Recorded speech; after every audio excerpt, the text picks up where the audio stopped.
Welcome to my channel. కథను వ్రాసినవారు Srikrishna, narrator Priyadarshini. వీడియోని like చేసి, షేర్ చేసి, ఛానల్ను సబ్స్క్రైబ్ చేసి, వీడియోపై మీ అభిప్రాయం కామెంట్ రూపంలో తెలియజేయగలరు. ప్రోలయ వెలుంపట్టికి వచ్చేసరికి ఆ పట్టణంలో ఎటు చూసినా శ్మశాన వాతావరణంలా ఏడుపులు, పెడబొబ్బలు, శవాలు, వాటిని పీక్కు తినే రాబందులతో నిండిపోయి ఆ పట్టణం మధ్యలోని కోట ప్రాంగణమంతా అలా దీనస్థితిలో కనపడింది. కోటలోని ఆ పరిస్థితులను చూస్తూ కోటలో యువరాజున్న మందిరం ముందు వెలుగుతున్న ఒక పెద్ద మంట కనపడింది. ఏం జరిగిందో చూద్దామని గుర్రాన్ని అదిలించి వేగంగా అటువైపు పోనిచ్చాడు. అక్కడికి వెళ్లి చూసేసరికి కొంతమంది సైనికులు, ప్రజలు ఆరిపోవడానికి సిద్ధంగా ఉన్న ఆ పెద్ద మంట చుట్టూ కూర్చుని గట్టిగా గుండెలను బాదుకుంటూ ఏడుస్తూ ఉన్నారు. అంతమంది ఏడుస్తూ ఉంటే అక్కడ ఏదో జరగకూడనిది జరిగిందని అర్థమైంది. అతడు అలా గుర్రం మీద నుండి నెమ్మదిగా దిగాడు. అప్పటి వరకు ఏడుస్తూ ఉన్న ఒక సైనికుడు ప్రోలయ వద్దకు వచ్చి భోరున ఏడుస్తూ, చంపేశారు సేనాధిపతి, నా కొడుకు, మన ధైర్యాన్ని, ఆశాజ్యోతి అయిన మన యువరాజును చంపేశారు.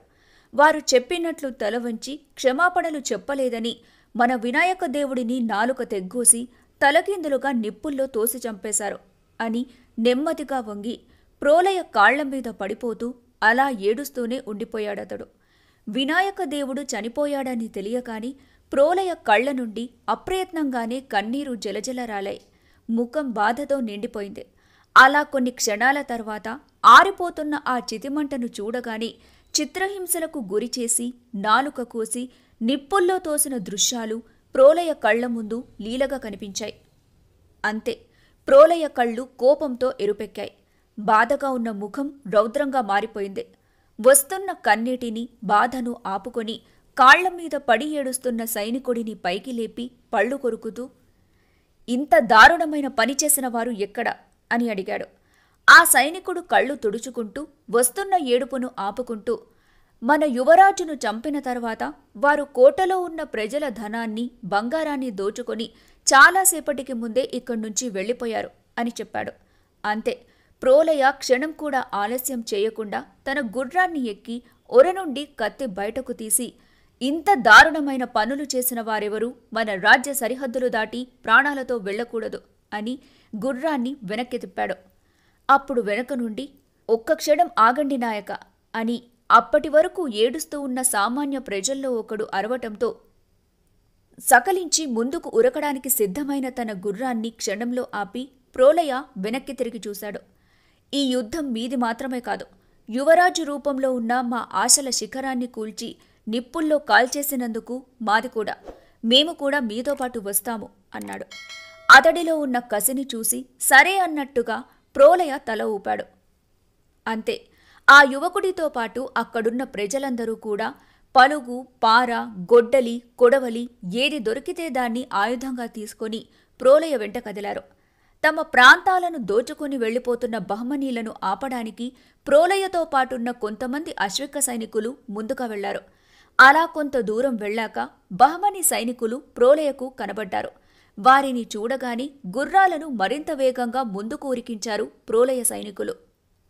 తమ వెనుక వస్తున్న గుర్రాలు సైనికుల చప్పుడు విని మహమ్మద్ షా తమ సైన్యాన్ని ఆపమని చెప్పి వెనుక వస్తున్న తెలుగు సైనికులను ఎదిరించడానికి సిద్ధమవమని చెప్పాడు. అతడి సైనికులు కూడా తమ చేతుల్లో ఉన్న ఆభరణాలు, ఇతర వస్తువులు విడిచి వారి వారి ఆయుధాలను పట్టుకొని ఎదురుగా వస్తున్న తెలుగు సైనికులను ఎదిరించడానికి సిద్ధమయ్యారు. ఎదురుగా పెద్దదైన బహమనీ సైనికులు యుద్ధానికి సిద్ధమయ్యారు అని, తన వెనుకున్న సైన్యం కన్నా అది చాలా పెద్దది, అప్పుడు వారితో పోరుకు దిగడం తమ ప్రాణాలకే ప్రమాదమని తెలిసినా ప్రోలయ ఆగటం లేదు. మాటలు లేవు, మాట్లాడుకోవడాలు లేవు. ప్రోలయకు అతడి వెనుకున్న సైనికుల కళ్లల్లో ఉన్నది, కనబడుతున్నది ఒకటే లక్ష్యం. ఎదురుగా ఉన్న బహమనీ సైనికులను అందరినీ చంపేయాలి, లేదా కనీసం తమ ఊపిరున్నంత వరకు వారిని చంపుతూనే ఉండాలి అని. అదే లక్ష్యంతో క్షణం కూడా ఆలోచించకుండా తన అశ్వదళంతో ప్రోలయ వెళ్లి బహమనీ సైనికుల గుంపు మీద పడ్డాడు. తన వాళ్లు ఎందరు చనిపోతున్నారో, ఎదుటివారు ఎందరు చనిపోతున్నారో కూడా ప్రోలయ చూడటం లేదు. ఎదురుగా ఉన్న శత్రువులను చంపడం మీద మాత్రమే దృష్టి కేటాయించాడు. చాలాసేపు యుద్ధం జరిగిన తర్వాత వెలంపట్టు నుంచి వచ్చిన ప్రజానీకం కూడా తమ ఆయుధాలతో బహమనీల మీదకు దూకారు. యుద్ధం సాయంత్రం వరకు ఉధృతంగా సాగింది. రాత్రుల్లో కూడా వారికి విశ్రాంతి ఇవ్వకుండా యుద్ధం చేశారు. అర్ధరాత్రి సమయంలో ప్రోలయ సైన్యం ప్రజలతో యుద్ధం చేయలేక మహమ్మద్ షా తన సైన్యాన్ని తీసుకొని యుద్ధం నుండి పలాయనం అందుకున్నాడు. అయినా ప్రోలయ అతడి సైనికులు బహమనీలను విడిచిపెట్టకుండా వెన్నంటి తరమటం మొదలుపెట్టారు. వారు అలా వెంటబడి తరుముతూ ఉంటే బహమనీలు తమ గుర్రాల మీద గల వస్తువుల బరువుతో అవి వేగంగా వెళ్లలేకపోతున్నాయని గ్రహించి ఒక్క బంగారు ఆభరణాలు, ధనం తప్ప మిగిలిన వస్తువులనన్నింటినీ దారి పొడవునా తగులపెట్టి వాటిని వెనక్కి విసిరేస్తూ ముందుకు కదిలిపోయారు. తెల్లవారిందే. అప్పటికే 2-3 రోజుల నుంచి సరిగ్గా నిద్రలేని బహమనీ సైనికులు ఉదయాన్నే వేగంగా వచ్చి మీదపడిన తెలుగు సైనికులను ఎదిరించి పోరాడలేకపోయారు. ప్రతీకార జ్వాలతో పోరాడుతున్న తెలుగు సైనికుల పరాక్రమం ముందు ప్రాణభయంతో పోరాడుతున్న బహమనీలు నిలవలేకపోయారు. సుడిగాలిలా చుట్టుముట్టిన తెలుగు సైనికులు బహమనీలను ఎత్తిపడేసి తొక్కి చంపుతున్నారు. గొంతులు తెగ్గోశారు. దొరికిన శత్రువులనంతా కాలు, చెయ్యి, తల అని కాకుండా దొరికింది దొరికినట్టు నరికిపడేస్తున్నారు. వీరిని ఎందుకు కదిలించానురా, ఇప్పుడు నేను ప్రాణాలతో బయటపడటం ఎలా అని ఆలోచిస్తూ తన సైనికులనందరినీ చుట్టూ ఒక రక్షణ గోడలా పెట్టుకొని బాధతో ఆలోచిస్తూ ఉండిపోయాడు. అప్పటికే 90% సైన్యాన్ని పూర్తిగా పోగొట్టుకుని ఇక చావు తథ్యమని నిర్ణయించుకుని మానసికంగా చావుకు సిద్ధపడిపోయాడు మహమ్మద్ షా. మరి కాసేపు ఆ యుద్ధం అలాగే కొనసాగి ఉంటే అది కూడా జరిగిపోయేదే కాని అతడికి భూమి మీద ఇంకా నూకలు మిగిలినట్టున్నాయి. అంతలో అక్కడికి మహమ్మద్ షాకు సాయం అందించేందుకు ఒక పెద్ద సైన్యం కలుబరిగి మరియు కౌలాస కోట నుండి వచ్చింది. అయినా వారిని చూసి ఏమాత్రం వెనక్కి తగ్గకుండా ప్రోలయ అతడి సైనికులు యుద్ధాన్ని కొనసాగిస్తూనే ఉన్నారు. వారు అంతకంతకు మహమ్మద్ షాను సమీపిస్తూ ఉంటే సాయం చేయడానికి వచ్చిన సైన్యం వారి దృష్టి మరల్చేందుకు ఆ యుద్ధంలో ఒక మూలనున్న సామాన్య ప్రజానీకం మీద దాడి చేయటం మొదలుపెట్టారు. దాంతో మహమ్మద్ షా చుట్టూ ఉన్న కొందరు ప్రోలయ సైనికులు ఆ ప్రజలను కాపాడేందుకు అంతవరకు మహమ్మద్ షా మీద ఉన్న దృష్టిని ప్రజలను కాపాడే వైపు మళ్లించారు.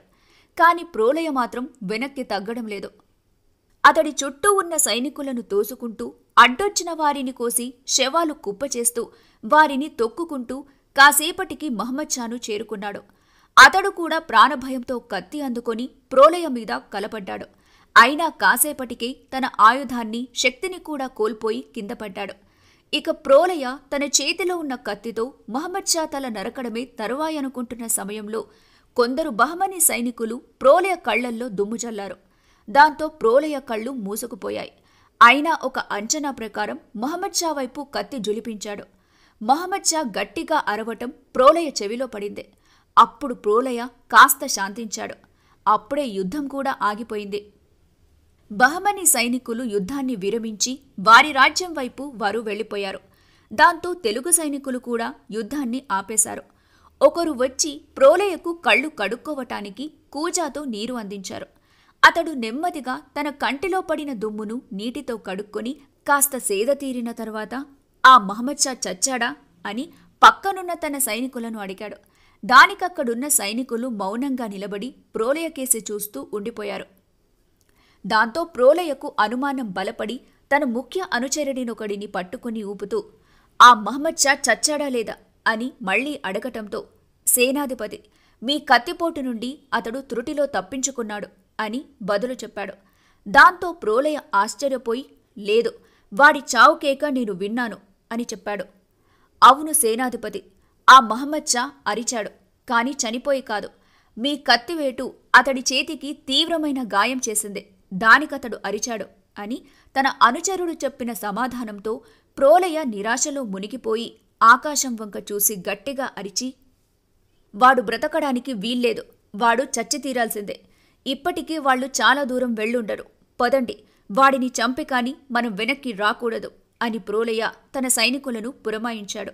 కాని అక్కడున్న వృద్ధ సైనికుడొకడు, సేనాధిపతి, మనం ఖచ్చితంగా వాడిని చంపగలం, కాని ఇప్పుడు సాయంగా వచ్చిన పెద్ద సైన్యాన్ని ఎదిరించి మనం నిలబడటం అసాధ్యం. కాని చావు గురించి ఇక్కడున్న మన సైనికుల్లో ఎవరికీ భయం లేదు. మనం చనిపోయిన తరువాత వారు చేయబోయే దాడుల నుంచి వీరిని ఎవరు కాపాడతారు అంటూ తనకు సాయంగా వచ్చిన సామాన్య ప్రజలను చూపించాడు. అయినా ప్రోలయకు వాడు బతికే ఉన్నాడని తెలిసినప్పటినుంచి ఆవేశం తగ్గలేదు. ఆ వృద్ధ సైనికుడు వచ్చి ప్రోలయ భుజం మీద చెయ్యి వేసి, సేనాధిపతి, ఈరోజు వాడి సమయం బాగుంది. అయినా వాడిని తప్పక చంపుదాం. కాని దానికిప్పుడు సరైన సమయం కాదు. మనం కూడా తగిన బలాన్ని కూర్చుకొని వచ్చి అప్పుడు వాడి చావుని నిర్ణయిద్దాం. ఇప్పుడు వెనుతిరుగుదాం అని చెప్పడంతో వేరే దారి లేక ప్రోలయ తన తోటివారితో వెనుతిరిగాడు. వినాయక దేవుడిని కాల్చిన చోట ఉన్న బూడిద మొత్తాన్ని పెద్ద పెద్ద కుండలకు పోయించి దానిని ఓరుగల్లుకు బండ్ల మీద తీసుకుని వెళ్లాడు. ఈ వీడియో మీకు ఉపయోగకరంగా ఉందని భావిస్తున్నాను. మా కంటెంట్ను ఇష్టపడితే దయచేసి ఈ వీడియోను లైక్ చేయండి, షేర్ చేయండి మరియు మా ఛానల్ను సబ్స్క్రైబ్ చేయడం ద్వారా మాకు మద్దతు ఇవ్వండి. మీ ప్రోత్సాహం మాకు ఎంతో స్ఫూర్తినిస్తుంది.